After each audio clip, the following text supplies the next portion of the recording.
Okay, fellow Modonauts, I am going to cover every possible way to mask something in MODO in this tutorial.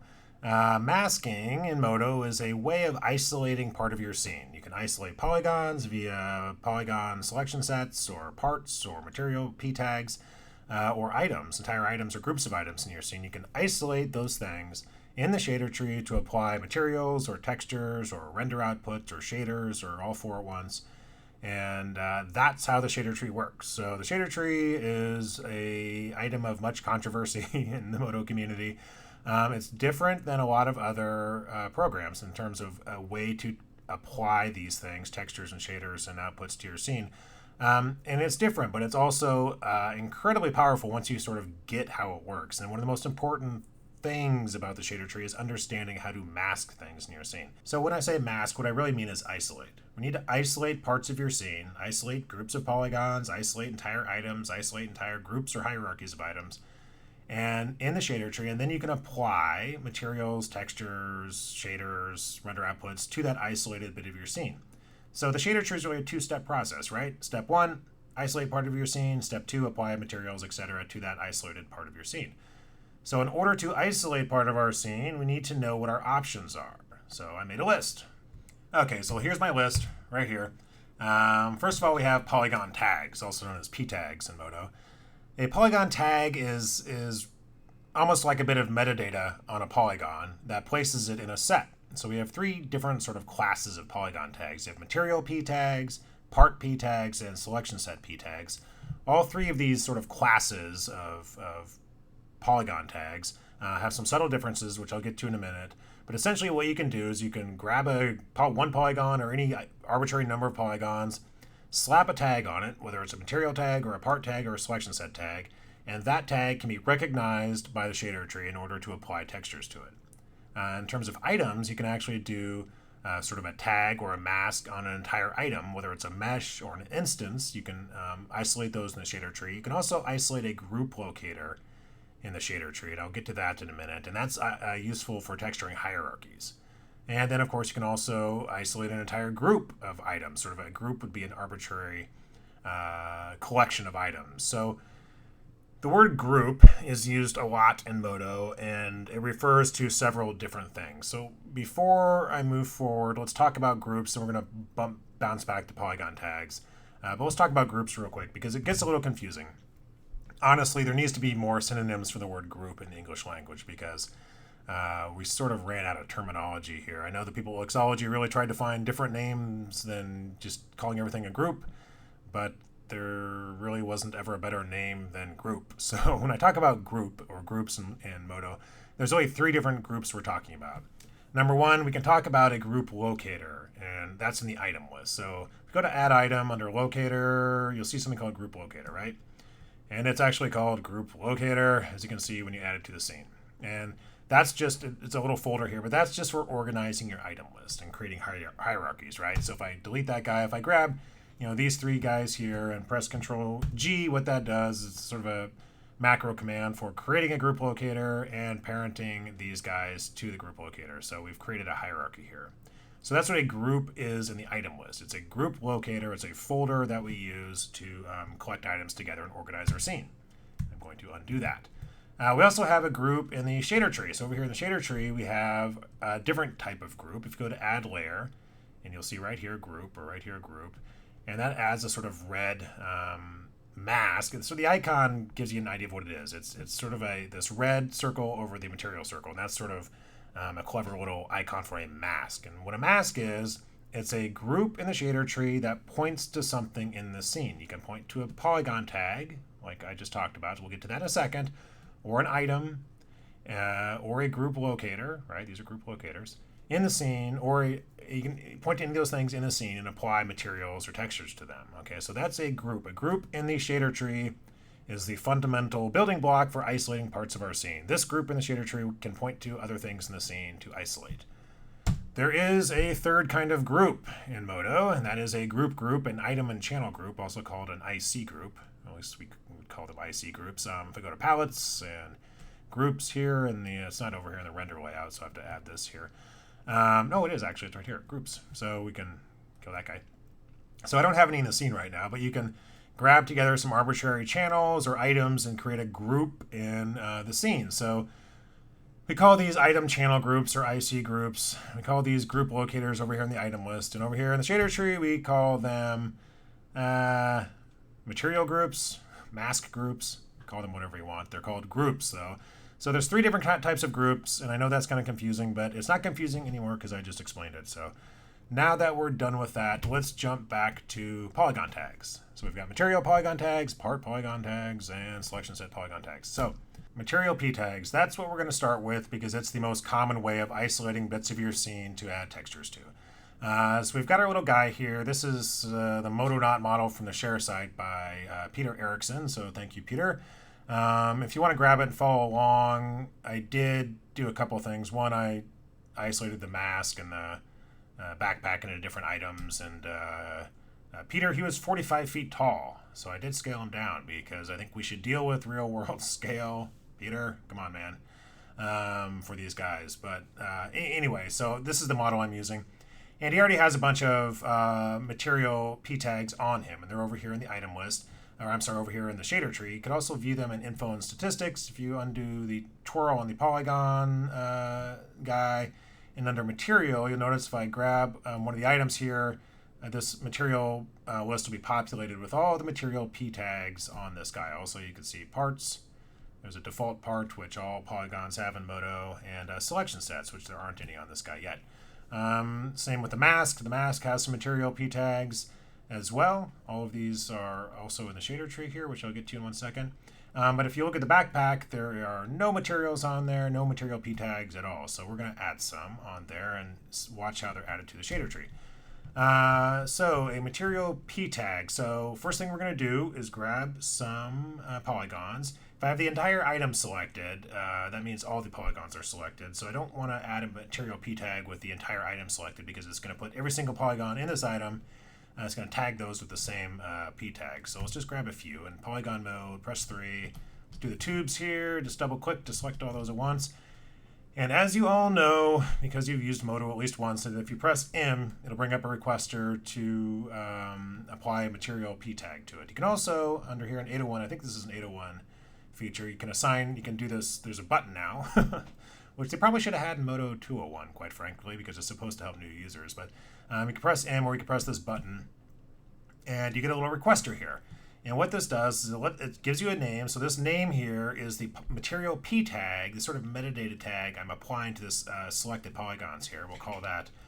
Now, we are going to call it a human readable name. And by human readable, I mean your grandma can read it and know what it's supposed to be. So we're going to call this backpack hoses. I always like to prefix my material P tags with what item they're on to give me an idea in the scene immediately what this tag is referencing. You can pick a color, which I'm just going to leave it white for now, and there's a couple other basic material properties you can pick here. The reason these are here is because this command, M, or assign material, does 2 things. One, it lets you give a name, a material P tag name, right, to the selected polygons. The other thing it actually does 3 things. So it gives these guys a name, and then when you hit OK, over here you'll notice something appeared in the shader tree. So the assign material command has not only added a P tag, a tag to these selected polygons, it's also created a group in the shader tree, right? The same thing as this group right here. But this group, if you look at properties, is isolating something. It has the correct polygon tag type set to material, and it is pointing to a polygon tag, the one we just created, backpack hoses. It's also stuck a material in there, so the color and diffuse amount and spec amount on that command would have changed if I had changed them. And what I've effectively done now is I've used this group here to isolate part of the scene, and I've put a material in there. So if I change my material color, we all know what's going to happen. The hoses are going to be green. Okay, excellent. We are making progress. And all of you that know how to do this, which is probably 99% of you, are incredibly bored right now. But this is an important foundation for people who haven't used MODO yet. Over here in info and statistics, we take a look at our backpack guy. And we'll see that backpack hoses has been added to our P tag list here. And we can also select those polygons really easily right there like that with a little plus sign. If I take a look at my mask, you'll notice there's a bunch of face mask, goggle, glass, helmet tubes. We've got a bunch of material P tags set up for the mask. And the MODO body has a bunch of material p tags set up. These are all reflected in the shader tree here with these guys right here. But you'll notice I've got some extra groups in here, right? And I'm using these to organize my groups that actually point to something. So this group, MODO materials, doesn't actually point to anything. You look over here in the materials, this item all, polygon type material, polygon tag all, scope all. It's basically pointing to everything in the scene. And if I were to actually drag a material in here, you'll notice that I just overwrote everything in the scene because this is pointing to everything, except of course the backpack hoses, which are above it, and due to the nature of the shader tree, which I'm not going to do an entire shader tree tutorial here. But this is, since this is, if I put this below the material, you'll see that there is a order here that is important. But so while this is pointing to nothing essentially by virtue of pointing to everything, I know that's kind of a weird concept, but it's not isolating anything in particular in the scene. So since it's not isolating anything in the scene, and if I don't have any materials or textures in it, I can use it as sort of a container to hold groups that are isolating things in the scene. So like the eye, cornea, eyeball, aim on the chest, face. These are all pointing to material p tags, and they are isolating part of the scene. And they're all in groups here, which are isolating nothing that I use for organizational purposes. So right now, backpack hoses, it was up here, right? And I'm going to drag it into my MODO materials group, organizational group, you may want to call it. And I'm going to do a Control G here in the shader tree, just like I do up here in the item list. And I can do a Control G. And instead of creating a group locator like I would in the item list, I create a group, just one of these guys, just one of these groups that points to nothing. And I can use as an organizational group. I can rename this MODO not. How do you spell MODO not? I'm not spelling this right. GHD, right? No, just T. That's not right. Oh well. MODO not backpack materials. So you'll notice that I like to keep my shader tree organized, just like I like to keep my item list organized. It's important to have these organizational groups in here. There is one other way to organize your shader tree, and I think this started in 701. You have another item here called a folder, which is a shader tree folder. So I just added this guy down here, folder, and we can rename this to, MODO not, spelling that wrong again, material folder. Let's just do that. Man, I cannot spell at all. So instead of using sort of a master group here that points to nothing, you can create a folder. Unfortunately, in 801, I believe this is 801 SP1, there appears to be a bug which is not letting me drag that in there. So normally you just drag that in the folder and it would appear there in the folder, but here it appears to be doing something completely weird and not working at all. So if you're really intent on putting that in the folder, you can select your MODO materials in your MODO material folder, and I think it's texture.parent is the command. Hit that, and it'll bring up a little requester to grab your folder. What do I call that? MODO material folder right there. Hit OK, and let's see there. It actually put it in the folder. So that's another way to organize your scene with these folders. And of course, because they're folders, you can label, color them and everything else. I find that a nice way to organize the shader tree as well. So you have these nice folders in here, and you can keep them collapsed when you're trying to just work on certain parts of your scene. But like I said, in 801, there seems to be a problem. 801 SP1 at least a problem. Drag and dropping into a folder. So I'll make sure to bug that, or anybody watching this can bug that. So we make sure to get it bugged. So that's how you create a material p tag, and also how you can use these groups to organize your shader tree. Also the folder minus the bug way of organizing your shader tree. But what about other p tags? So the part and selection set p tags are typically used with modeling operations and CAD files, but they can be used by the shader tree to isolate parts of your scene. So I'm just going to cross this off since we dealt with it. So in what situations would you want to use a part or selection set p tag? Let's go back over here. I'm just actually going to finish this up, sir. Finish up my material p tags on the backpack. So M, backpack, that's fine. I think this is a regulator here, maybe. We'll double click that. Backpack regulator. Use real world names, is that everything? We got this sort of air supply thing here, real quickly. Select connected, double click, okay, backpack air supply. All right, good enough. So we've got these guys. Let me get to the other P tags in a second here. So again, drag these into our MODO backpack materials group, organizational group. Isn't that nice? Now they're all in there. And of course I can change some of the colors here if I want. Let's do yellow for that guy.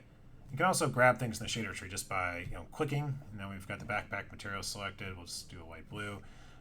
Or you can right click as well and right click in the shader tree and just grab whatever you want and grab the material right here and change that. Sort of a purpley color.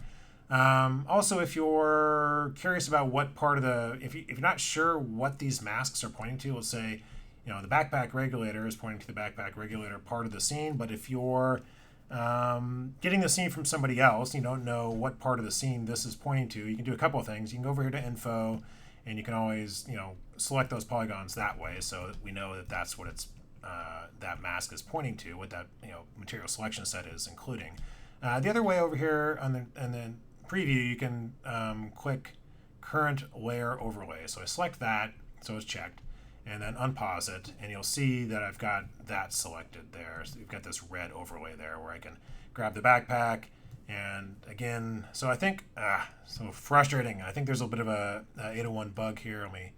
So 801 SP1 got another bug. I feel like I'm saying bug a lot. It's not good. So anyway, if you grab these other guys here, air supply, regulator, whatever you want to do, backpack hoses, and you shouldn't have to rejiggle.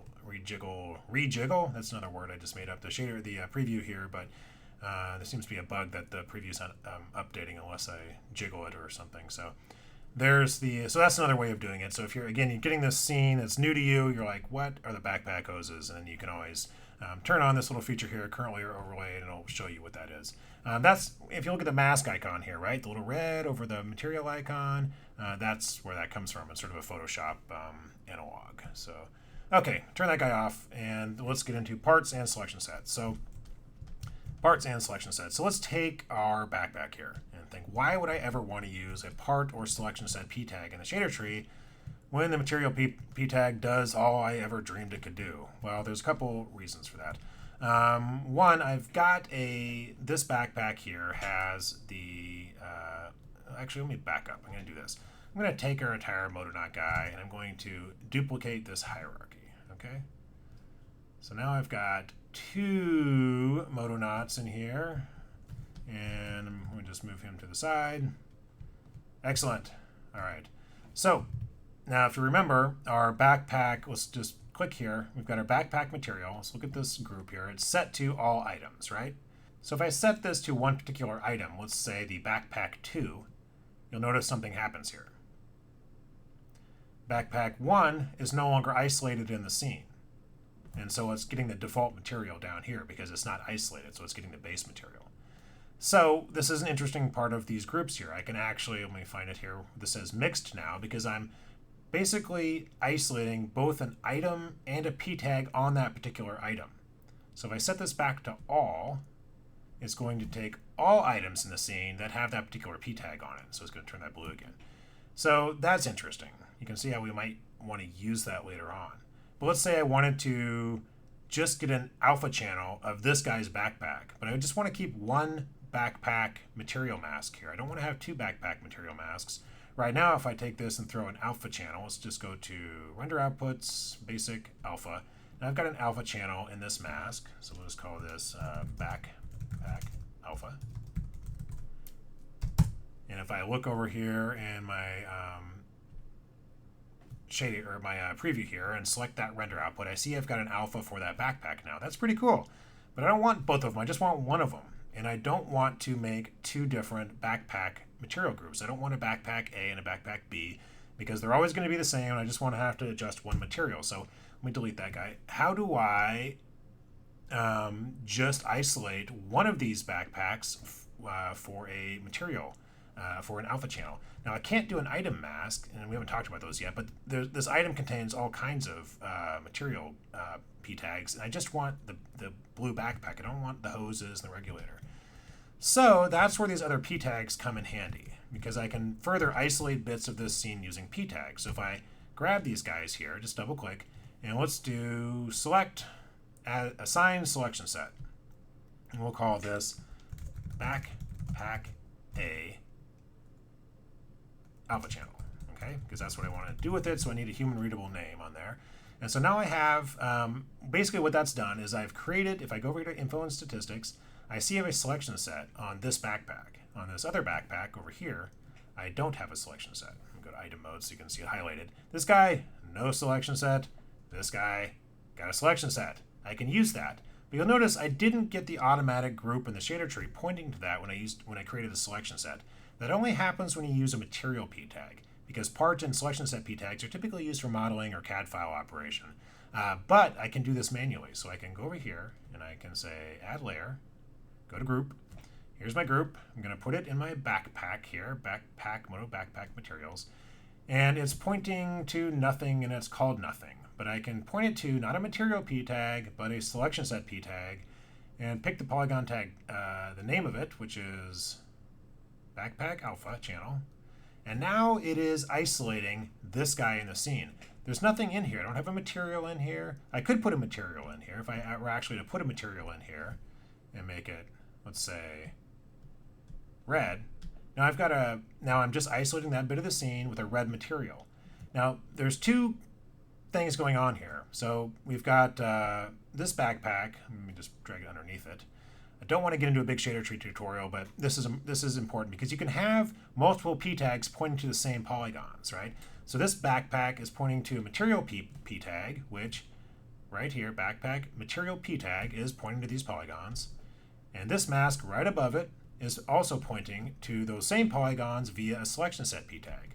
So in the shader tree, I've got this group with a selection set p tag pointing to these polygons, and right underneath it I have a material p tag pointing to all of these polygons and also all these polygons over here. And I am getting the red material and not the blue material because the shader tree does operate on a bottom up basis. So right here we're going up the tree here, we get to the backpack material and it's blue. But you go up one more and we turn this back on, and it sees, oh, wait a minute, I'm isolating these polygons again via selection set, right? Right there. Whoops, right here. And there's a material in this group, and it's red, so now these polygons get that material. And you can actually mix between these if you want to, 50%. So we got a 50% mix right there. So that's one way of doing something interesting. Let's do something a little bit different here. I'm sort of going on a tangent here, but whoops, I might as well while I'm here. So let's kick this material out. Okay, so I've got a group here, and it's pointing to these polygons via the backpack selection set, but there's nothing in it. But I can, of course, add something like a dots texture, because I love the dots texture. It's my favorite texture. All right, so we've got dots there. But what happens if let me just make these a little smaller maybe. And let's do, I'm not sure if this is UV'd. I don't know if Peter UV'd this model, but it doesn't appear to be. I'll do, let's just do something a little bit nicer looking. We'll do box. So we've got some dots on there, a little bit better. And we can take our dots and our texture layer here, and let's do an alpha 0 for the white dots. And now our dots, let's make them something more interesting, orange. So now we've got some dots on this backpack that are not on this one. And basically we've got a selection set here that in the shader tree, a group with a selection set pointing to these guys, and all that's in it is some dots, okay, set to diffuse color. And so the shader tree is going to come up here. It's going to, let me turn this off. It's going to give these polygons and this material p tag all the attributes of this material that's in there, all the attributes, color and the spec and everything else. And it goes up one more and says, oh, wait a minute, we've also isolated these guys via selection set p tag, and it's just the diffuse color, but it's gonna put those on there now. And so we've got that as well. Now, of course, because it's the shader tree, if I drag it underneath, it's going to be overwritten by the materials on top, right? So it's going to go this color again because there's no alpha channel on this material, this guy right here. But if I drop this on top, we are picking up the dots, and the dots are semi-transparent. The white part's transparent, so we're seeing what's underneath it, which is this material. So that's interesting. We can use it for that. So now that we see that we can isolate the same polygons again and again using different types of p tags, there's all kinds of implications for this. Right here, we've just added some dots specifically to this one backpack while sharing the same materials with another p tag that spans both the polygons on both backpacks. So that's interesting. In fact, let me just change the name of this group, backpack dots. Our original intent was to create an alpha channel specifically for this guy. So let's do that again. We already have this isolated. So we'll add another group at the top. Now I like to keep all my outputs together. So I have all my outputs here at the top. I'm just going to pause this guy. Oh, it is paused. Sometimes if you try to put render outputs down here in the weeds of your shader tree, they'll get lost in there. So let's keep all of our outputs at the top. We'll just go to render output, basic alpha channel, and make sure you name that something specific like backpack A alpha. Oops, alpha channel. That way when you look over here, let me unpause this. When you look over here in the preview, it's easy to pick from our list, backpack A alpha. You don't just want to say alpha channel 2 because you don't know what alpha channel 2 is. You want to know that you're looking at the, well, I call that a pack, like a 3-year-old. So it's a backpack. Whoops. So why is that showing everything? Because I didn't isolate anything yet. So first of all, let's rename this not pack like I'm 3, but backpack.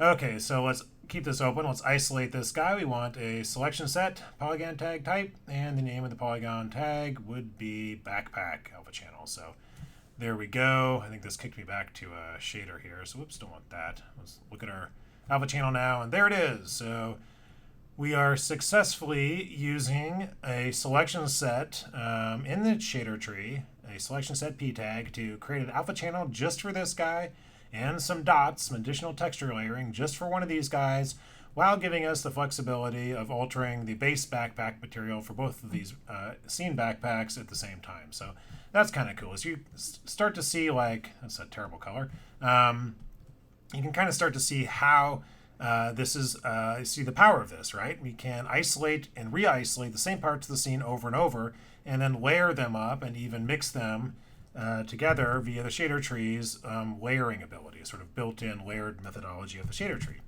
without putting in any blend nodes if this is a nodal setup. So that's pretty neat. And we can also do a render output specific to those polygons. So let's say I want to take this another step in a similar direction, and I've got these two guys have their face masks here, right?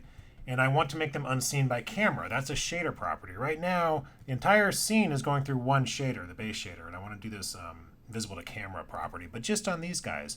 So I need to isolate those polygons and put a shader in there. But I don't want to isolate these polygons with material masks because that's already being done. And I don't want to isolate these polygons with an item mask because there's multiple items. So we could use a group, but I'll get to that later. But one way I could do it is a selection set. So again, select all those guys, select, assign a selection set. We'll call this mask SS for mask selection set, hit OK. And now those guys have a mask selection set applied to it. If you go over here to info and statistics, you'll see it right there. Back here into shading, let's do our thing where we add a group. Let's add a group. It's right here. And we want a selection set on this group. And the name of that selection set is mask SS. Right there. All right, so now we're isolating these masks. There's nothing in this shader tree group, but we are going to add a shader in there. So let's go to special and shader. Okay, nothing has changed because this shader right here, which is now controlling all of these polygons because it's above the base shader and it's masked in there. So this shader is only, you know, if I were to unmask this shader, the shader on top is going to control everything in the scene. So right now if I say not visible to camera, nothing is visible to camera because this shader is on top of the base shader, and the one right now we bottom up, right? Shader tree bottom up hits this one. Everything's visible. Goes up one more. Oh no, another shader. Nothing's visible. So nothing's visible. But let's mask this. We're going to isolate this shader to just those masks via that selection set. And now everything's visible to camera but our masks, which are actually still spitting out shadows, which we don't want. Great, so now we have, oh man, that is creepy. He didn't put faces on them. Peter, they don't have faces and they're eyes are really weird. They've got like just one eye. Okay, you're a weird dude. All right, I'll just forget I ever saw that and turn that off. Got our masks back. So anyway, that's one way of isolating parts of your scene for shader properties. We can also do this via item masking. So we've gone through Polygon p-tag masking. So parts we didn't do, but I would actually recommend using selection sets instead of parts.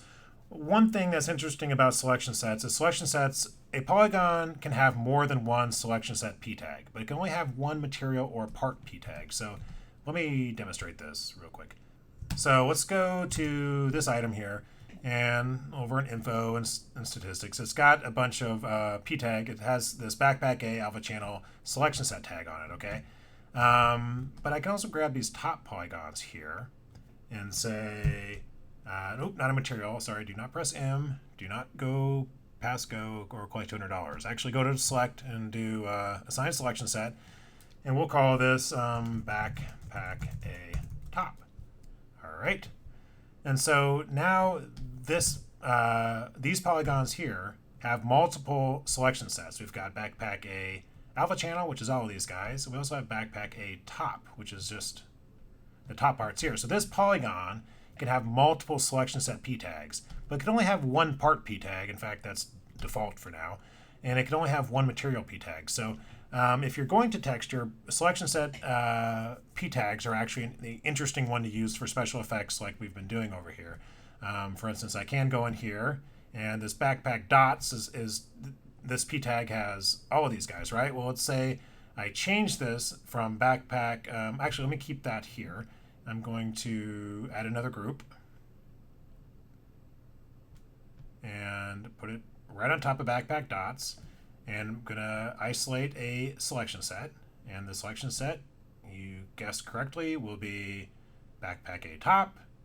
And let's just add a constant texture in there. What is that, special maybe? No. Processing, constant. And let's do green. What the heck? So again, when we have conflicting p tags, here we have, there's three different, this polygon right here has three different p tags on it. It has two selection set p tags, backpack dots, the one, and also the top one. It also has a material p tag. And the shader tree is going to get shaded with whatever's on top. So let's walk through this from the bottom. The MODO is reading from the bottom up. So it's walking up the shader tree here, climbing up the shader tree ladder, however you want to call it. And it gets to this backpack mask. Remember, a mask is just a group pointing to something in the scene. That's what we call a mask. A group layer that points to something is a mask. A group layer that points to nothing is just for organizational purposes. So it gets to this backpack mask, and it's pointing to this material p tag, which has all of these polygons and all of these polygons, and it is blue. So it comes up here and says, okay, they're all blue. Then it climbs up another rung on the ladder, and it encounters another mask. This mask is pointing to a selection set, which is just these polygons, and it has a dots in it that's going to the diffuse channel. So it puts those on there.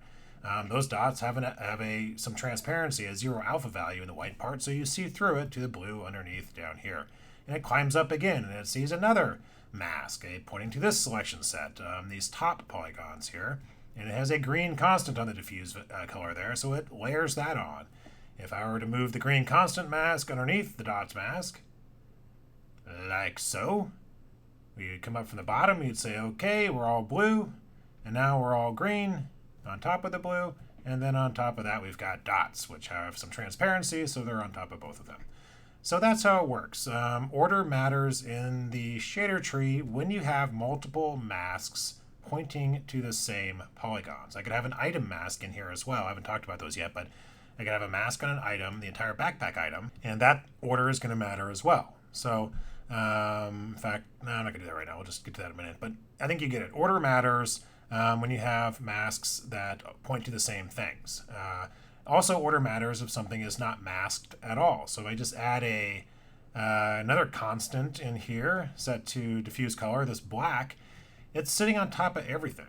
So the shader tree is going up, and it's doing, basically when we turn this off, it's painting everything the right way, and it gets to this constant mask. It's like, or constant value. It's like it doesn't have a mask. It's on top of everything. And so it just throws it on top of everything.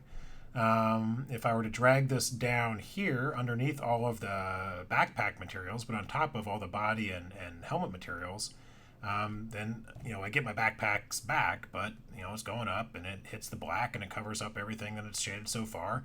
And then it shades these backpacks on top of it. So that's how the order matters in the shader tree. It's a bottom-up evaluation. And so if something is not masked at all, you can, sometimes it's nice to keep these things at the top here. Not black, but if you want a sort of a faster evaluation in your scene, sometimes it's nice to have something at the top like that, or have a matte cap or something at the top of your scene that you can toggle on and off. And so that's a nice aspect of the shader tree, but you have to keep in mind that the order matters if you have conflicting masks or something that's not masked at all. So I'm going to delete this dude. Okay, so go back over here. We've talked about materials and parts and selection sets. So parts and selection sets, again, you have to manually set them up in the shader tree. You don't get a group automatically like you do with the material selection set. But what is interesting is if you bring in a CAD file or something from Mesh Fusion, there's oftentimes some parts or selection sets already set up on that file that you can use in the shader tree. Okay, item masking. We're moving quickly, and this actually won't take very long, but let's cover all the different types of item masking we could have in the shader tree. So we're going to be isolating parts of our scene by item instead of by p tag. So I've selected this other backpack here, and by right-clicking on it, I can create an item mask. So I create item mask, and over here, something happened in our shader tree. Let me just collapse those guys, actually collapse these guys. And I have a backpack. Right now, it's set to item, backpack, Polygon tag material, Polygon tag all. So it's set to the backpack item and all material tags on that backpack. And it's stuck a material in there automatically. You'll see that's overriding all the backpack materials, right? So if I put this into my backpack material folder down here, it's at the top. So again, we're walking up here in the shader tree. Let me just turn it off.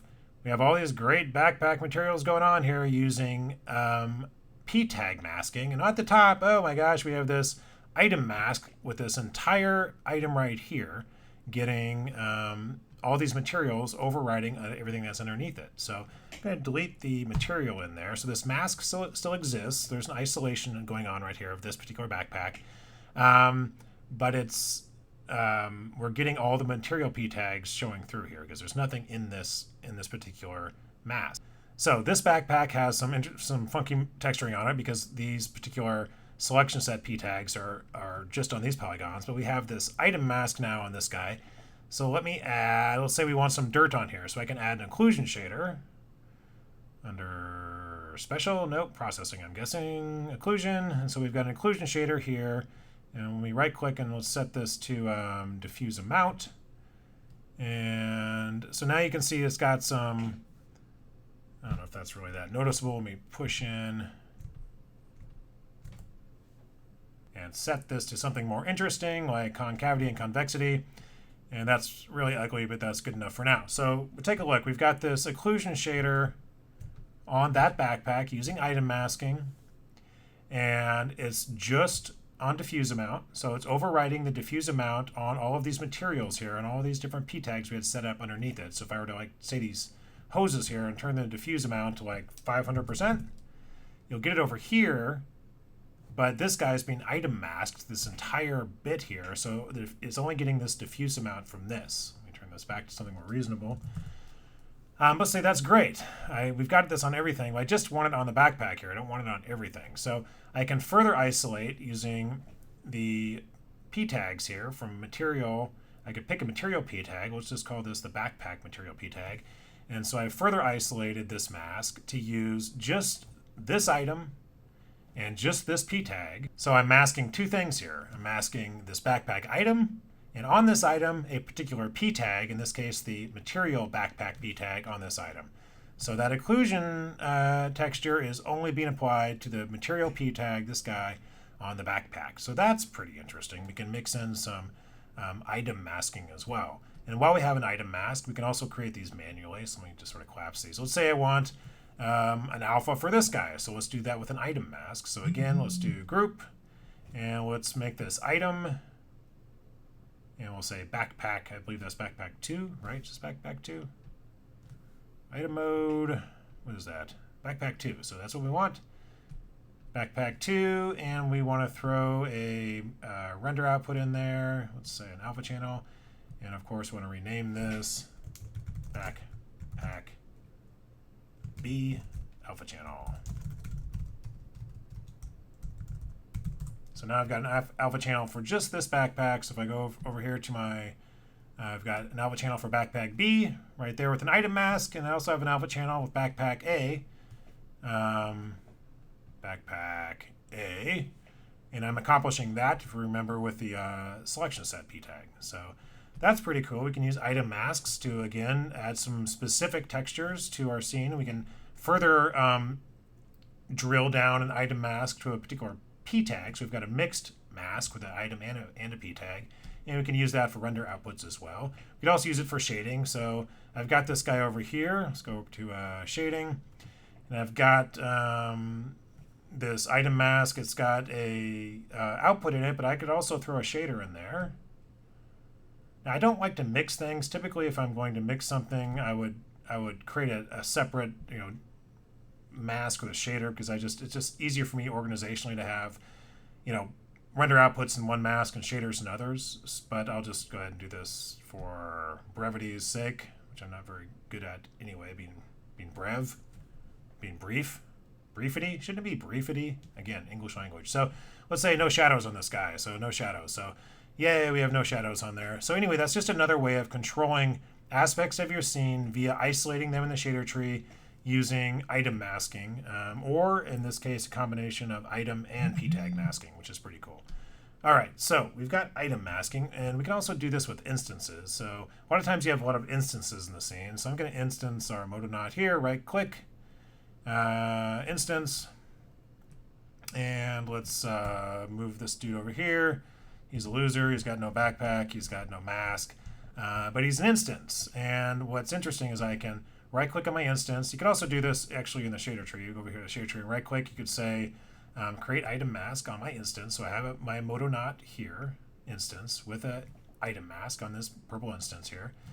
And right now it's stuck a material in it, so it's overriding everything, but I don't want to overwrite everything. I want to drill down. I want to narrow this down a little bit. I want to make this M something else. So I've got my MODO and my material p tag. I want to do the M on the chest, and I just want to change the diffuse color. So let's add a layer, and under processing, we can add a constant, and I want his M to be red, like so. And he's got a red M on his chest now. So I used an item mask of an instant, also drilling down to a particular p tag on that item mask, and I'm getting an instant. I'm getting the making it red. So that's actually pretty cool. We're using item masking in combination with selection set masking, and this instance is connected to the p tags of its parent there. Or its instance source, not its parent, its instance source. And so that's another way to do some changes in the shader tree with instances in a sort of clever way without having to retexture this entire guy. Okay, what else do we have for item masking? We've done mesh and we've done instance. Whoops, clear off those guys. We've got group locator and group. Okay, so that's interesting. So group locator. Well, let's do this. Here I'm going to group this guy. So there's that MODO and I'm going to group these guys here. We'll call this MODO B. I'm going to spell MODO 37 different ways in this tutorial. We'll call that MODO B group. And the least I could do is spell group right. All my tutorials are just me misspelling things. MODO A group. Okay, so why would I want to use a group locator mask? What is that? Well, this is kind of an interesting thing. So let's take this guy right here, right? This is MODO A. So I've got the MODO A group. I can actually item mask a group locator. Okay, so I can create an item mask here. Now, I cannot actually item mask a locator. There's item mask is not available to me, but I am able to create an item mask in a special case group locator. So there's an item mask on this guy now, right? Again, it stuck a material in it, and so it turned everything it turned everything gray. So let me delete that material. But what's interesting is I'm item masking just this guy here. But when I had that material in there, it turned the entire thing gray. So what's interesting is an item mask on a group locator acts as a mask on the entire hierarchy. So before I move on, mixed is not a good name for a group. So let me collapse this real quick.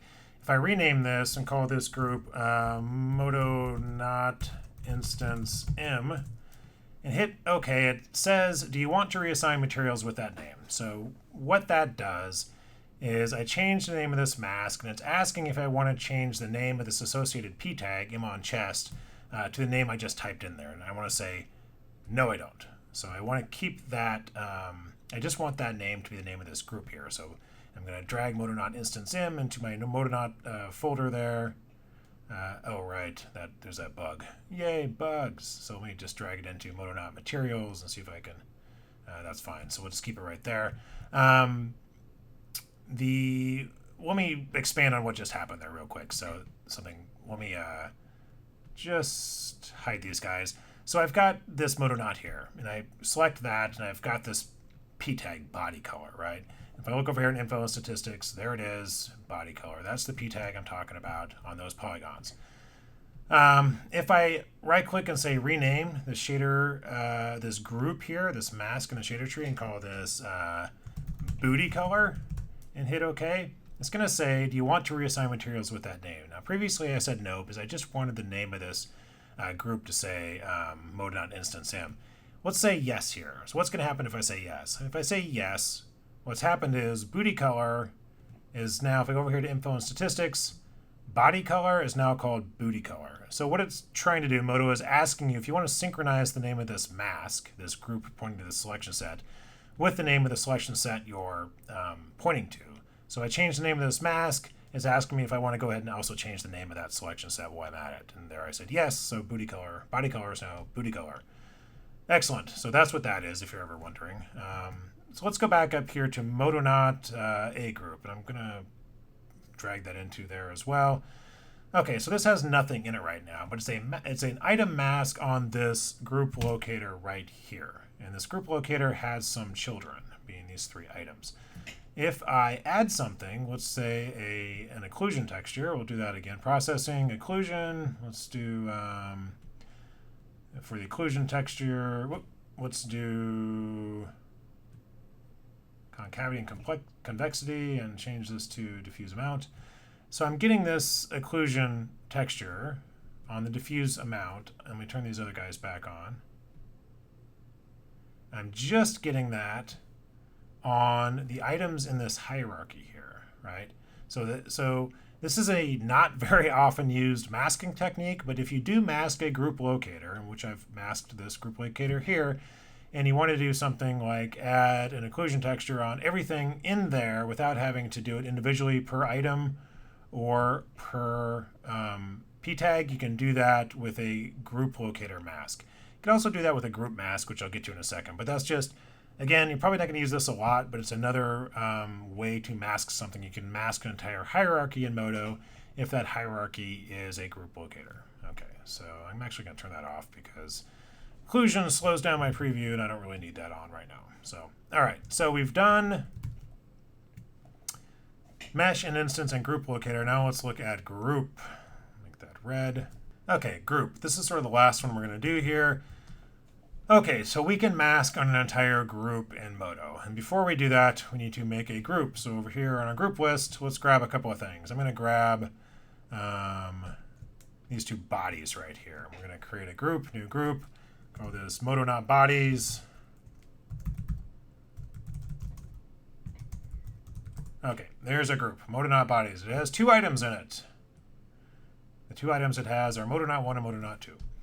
And I can use groups, masking on groups to do various things. So what I like to do is I like to use that for creating shading effects and also creating render outputs. Although you can, of course, I've got these two guys. Let's do a couple things, I guess, just to show you how flexible this is. I'm going to do this the manual way, do a group, drag this into my MODO not materials organizational group. And over here on properties, we are going to do item, a group these groups here, this is an item. This is just a special kind of item, MODO not bodies. That is actually an item. So I can item mask that group, MODO not bodies. You'll see it's got this sort of mesh icon with brackets around it. So MODO not bodies, I'm masking. All right, so I've got the mask on MODO not bodies. If I add something in that mask, let's do a dots because that's my fave. Scale this down a little bit. All right, maybe box would be better. Okay, so now it's the MODO not bodies are being masked, and this dots is going. It's again. If we look at the MODO not bodies, the way the shader tree works, it's putting all of the materials on here and all the body parts here. Let's turn off the mask and the backpack on these guys to make this a little bit easier to visualize. So turn off the dots. So it's doing all the texturing you see here with skin color and the glove color and the M and everything else. But it gets up to this mask on top of these other guys, and it's masking this group here. So this and this entire item there and this entire item here, and this instance is going to pick up this as well because it's got a source here. And if I turn on the dots, it's going on top of everything. So that's not super useful. Maybe as a render output or shader property it is, but we're down here in the shader tree, so let's do something more useful. Let's drill down a little bit. Let's use a material tag. In fact, let's not even use a material tag. Let's do this. This will be fun. We have these two guys right here. I'm going to grab a couple polygons here, press L for loop, and then let's do a selection set, assign selection set. Let's call this belt SS. Okay, very good. Now we have a selection set on these polygons. We can use that. So we're masking on this group, which is both of these items. Let's drill down a little more. Let's take a selection set and belt SS. And now we've got dots on the belt. That's pretty cool. Dots are too big though. So again, you can see how you can use multiple masking types and the sort of layering power of the shader tree here to really drill down and put specific textures where you want them in your scene. So we're isolating this, right? So coming up, bottom up, we've textured the belt. These belt polygons also have a material mask, right? Which is right here, booty color, as we changed it from body color. But it also has another P tag, a selection set P tag, the belt selection set P tag right there. So in the shader tree, coming up from the bottom, we color these with booty color, with this bluish color. And we're walking up the shader tree ladder, and we hit this other mask. So we've isolated another part of our scene. In fact, we've isolated a group, which is these two guys right here, and the associated instance. And we've also drilled down one further to a selection set with the belt SS selection set. And so we're just applying this dot texture to the belt there. So that's pretty cool. But I typically don't do a lot of this with groups. This is an interesting thing where if you've got a, let's say, a lot of guys in the scene. So if I take this MODO not A here and with the MODO not master B, let's duplicate this entire hierarchy. Say we have an army of MODO nots, like we would all wish we had. This guy, this third MODO not, we'll call him C, move him over to the side one more. Whoops. So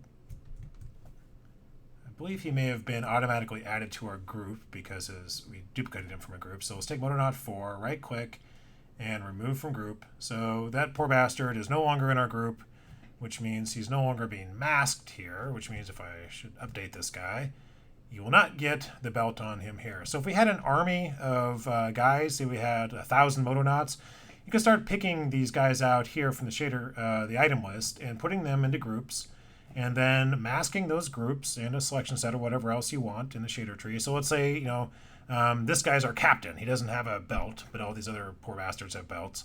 So, that's one way you can use groups and selection sets in the shader tree to further isolate bits of your scene that you've already textured that you want to highlight. For instance, if you have an army, you want to highlight guys with belts or different hat colors or feet color, you can do that using groups and selection sets in the shader tree. And we're just changing the color here. So if our belts had associated bump maps and reflection maps and specular maps and everything like that, they're going to get that down here in this material mask down here.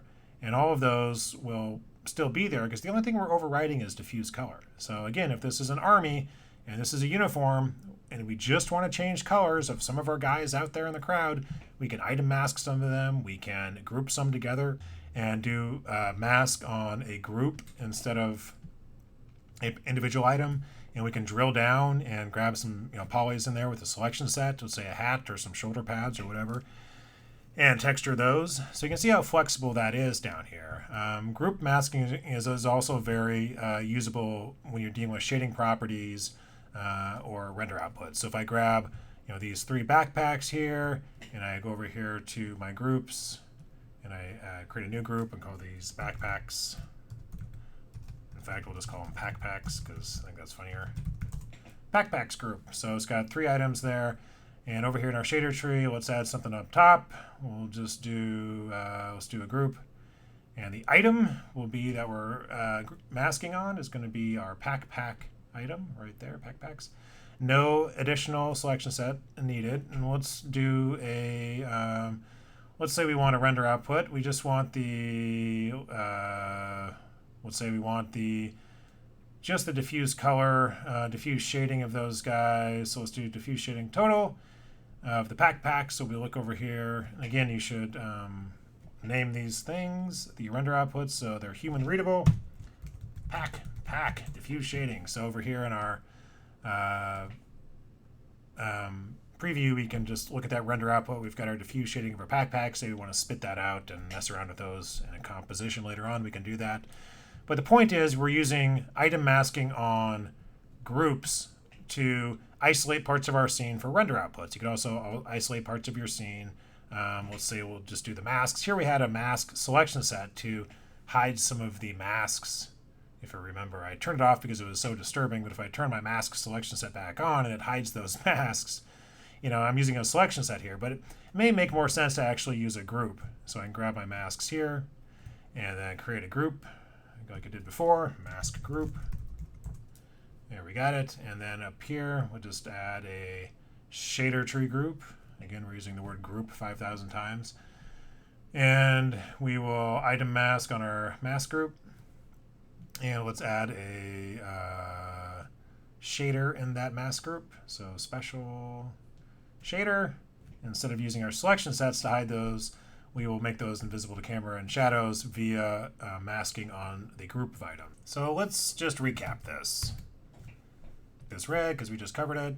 All right, so we can mask in a variety of ways, right? So a mask is a group that is pointing to a p tag or an item or some combination of an item and a p tag in the scene to isolate part of the scene. That's what a mask is. And we can isolate the scene in a lot of different ways. So part 1 of shading is isolating. We can isolate via p tag, material p tag, which is the typical way you're going to do this. Like 90% of the time you'll use a material p tag. But you could also use part and selection set p tags in your scene to further isolate bits and pieces, even things that have already been isolated by material p tags, and use them for texturing, kind of like we did with the backpack here, or for render outputs like we did with the backpack alpha channel, or shading like you did with the masks. Same with items. You can item mask a mesh. You can item mask an instance. You can item mask a group locator if you want to deal with everything in the hierarchy. You can also item mask a group over here in the groups tab, right? And each one of these item masks can be further drilled down and isolated by picking an associated p tag with that item mask. So for instance, we had with the belts, we had a group item mask on these 2 guys, which also picked, the instance also picked up. And then we drilled down with a selection set for the belt to apply just a diffuse color dots texture to that belt. So that's also a very powerful way of working. Group or item masking is a very powerful way of picking various shader and render output parameters for your scene, and also isolating different parts in your scene for sort of specific texture effects. Okay, so that was a little bit of a scatterbrained tutorial. It's sort of it's not a complex subject in MODO, but it's a comprehensive subject. So you've got several different ways of masking in the shader tree, of isolating parts of your scene, and each one of these item masks can further be combined with a selection set to isolate even further. Once you know that, though, and once you understand both the layered abilities and the sort of inherent layering mechanism of the shader tree, in addition to the ways you can mask, you can do a lot with it. So I hope this was not just tedious and boring, but that you learned something new. At least the group locator, right? Come on, even you guys in MODO have been here forever. I bet you didn't know you can deal with an entire hierarchy on a group locator. So, there's that. If you have questions, throw them up here or on the forum. I think they can be answered. But this is just such an essential part of MODO. Learning how to mask things in the shader tree, learning that you can mask in items and groups and different types of P tags, rather than just pressing the M button and being stuck there. So, hope this was useful.